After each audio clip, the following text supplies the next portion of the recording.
네, 정치권 소식 핵심 키워드로 짚어보는 시간입니다. 김상일 정치평론가, 장해찬 대통령직 인수위 청년소통 TF 단장과 정리해보겠습니다. 두 분 안녕하십니까? 안녕하세요. 안녕하세요. 네, 첫 번째 키워드 내용 확인해 보겠습니다.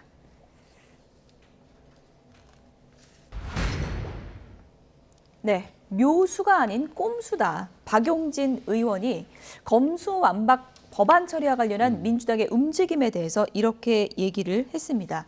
앞서도 전해드린 것처럼 오늘 국회 상황은 조금씩 변하고 있습니다. 어떻게 이게 수용이 될지는 저희가 좀 지켜봐야 될 상황인 것 같은데, 어쨌든 민영배 의원 탈당하고 무리하게 밀어붙인 점에 대해서는 당내에서 비판이 상당히 많이 나온 것 같아요. 이게 이제 서서히 좀 나오고 있죠. 처음에는 이제 박지원 비대위원장, 김혜영 전 최고위원 이런 분들이 이야기를 좀 했었는데, 예. 지금은 이제 조응천 의원과 그 이소영 의원 그리고 김병우 의원 이런 분들이 지금 이야기를 하고 있습니다. 그래서 지금 이런 것을 일종의 이렇게 방아쇠를 당긴 하나의 사건이 뭐냐면 민영배 의원의 일종의 탈당, 이것이 이제 문제가 된 것인데요.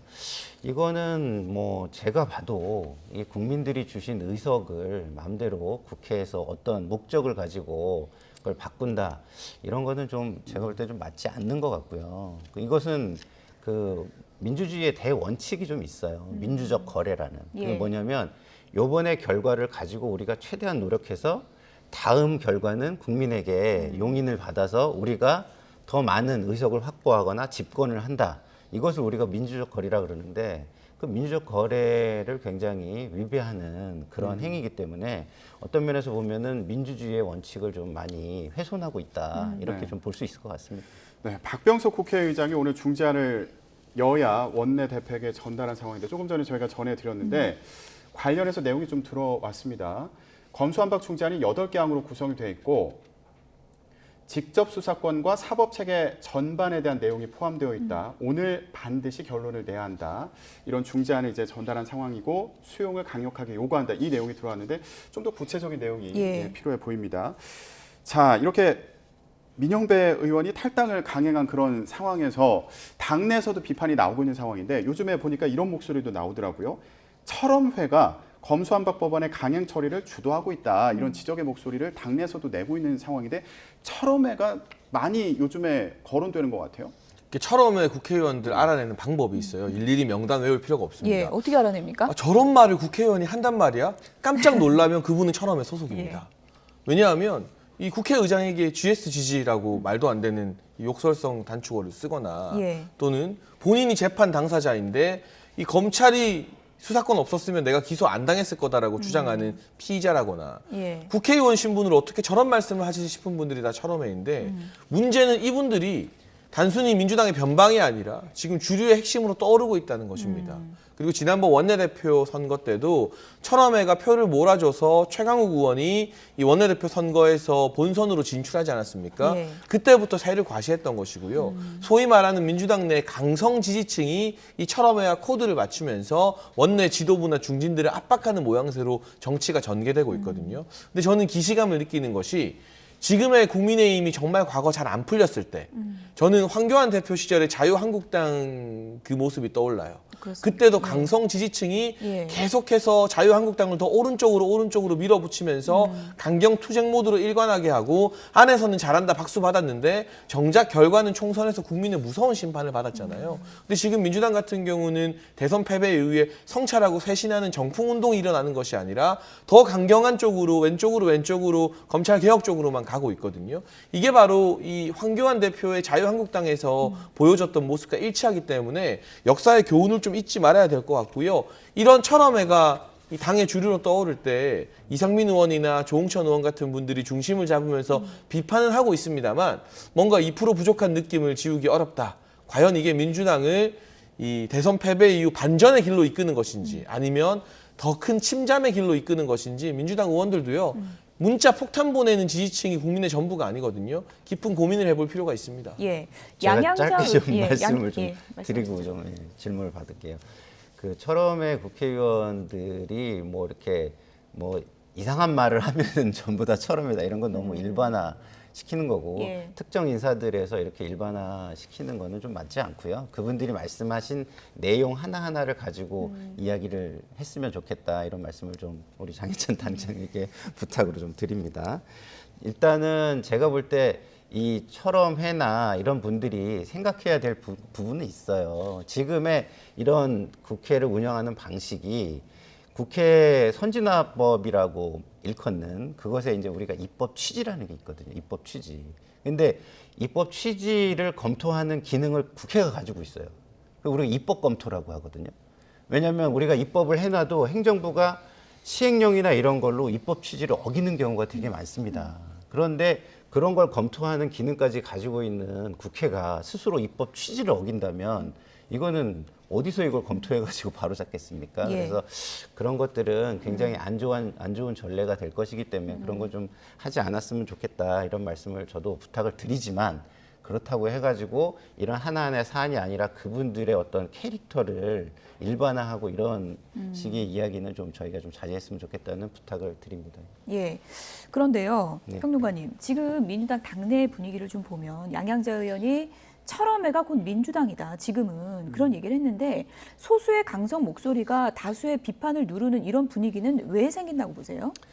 그러니까 이게 이제 그 지지층의 구조와 연동이 돼 있어요. 예. 예전에는 저희 민주당의 그 지지층 구조가 어떻게 돼 있었냐면 약간 강한 지지층이 한 18%, 20% 안쪽이라면 나머지 한 15%, 16%이 정도는 중도 그리고 비판적 지지, 약간 예. 합리적 지지 이런 층이었어요. 근데 이제 촛불 전국을 거치면서 이것이 좀 약간 강성 지지층이 한 5%, 8%까지 쭉 늘어납니다. 예. 그래서 이 그 지지층의 구조가 이런 걸 만들어낸 것이죠. 그러다 보니까 강성 지지층이 굉장히 많아지다 보니까 거기를 무시하고는 정치를 하기가 어려운 상황이 당내에서 만들어진 거예요. 그래서 그런 부분을 굉장히 강하게 자기 세력으로 가져가려고 하는 지금 세력이 철험회 같은 분들의 정치 세력이라고 보시면 될 것 같습니다. 예. 네. 근데 지금 민주당 내부 상황을 보면 김병욱 의원도 성남시장 출마 안 하겠다 이러면서 이런 식으로는 결코 검찰개혁 이룰 수 없다. 지금 검수완박 관련해서 비판하는 목소리를 강하게 냈거든요. 근데 김병욱 의원 같은 경우는 이재명계로 이제 분류가 되는 의원이잖아요. 이런 경우에도 지금 검수완박에 대해서 이 추진하는 상황에 대해서 비판의 목소리를 내는 상황 어떻게 평가할 수 있을까요? 이게 소위 말하는 짜고 치는 고스톱인지 짜고 치는 고스톱. 아니면 정말 예. 딜레마인지 구분이 잘 안 가요. 왜냐하면 위장 탈당이라는 사상 초유의 꼼수를 쓴 민영배 의원도요. 예전에는 7인회라고 우리가 통칭했습니다만 요즘은 7+1이라고 하는데 그 +1에 해당하는 분이 바로 민영배 의원이거든요. 그리고 문재인 정부 청와대 출신의 국회의원이지만 과거 대선 경선 국면에서 가장 먼저 공개적으로 이재명 상임고문을 지지했던 게 바로 민영배 의원입니다.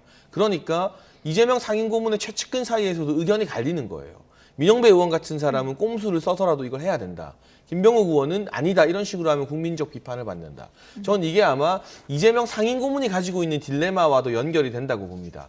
지방선거에서 민주당이 중도층 민심을 회복하면서 승리해야만 이재명 상임고문이 다가오는 8월 전대에서 보다 떳떳하게 귀환할 수 있겠죠. 예. 그런데 한편으로는 검찰의 수사권을 박탈해야 본인에게 겨눠지고 있는 여러 가지 사법 리스크를 해소하는데 부담이 덜어진다. 그러니까 두 마리 토끼가 다 이재명 상임고문 입장에서는 놓치기 싫은 부분일 텐데 그렇다 보니까 어느 쪽에 좀 더 중점을 두느냐에 따라 이재명 상임고문의 측근들도 입장이 갈리게 되는 겁니다. 다만 한 가지 분명한 것은 많은 비주류 의원들이나 뭐 김병욱 의원 같은 사람들이 지적하는 것처럼 검수완박 이렇게 무리하게 밀어붙이는 게 지방선거라던가 국민의 민심 측면에서 민주당에게 결코 유리하지는 않다는 것인데 보통 정치권은요, 이 다른 여론조사 기관에서 조사 돌렸는데 반대가 60% 넘게 나오고 찬성이 한 30%대면 그거 안 합니다. 동력이 없기 때문이죠.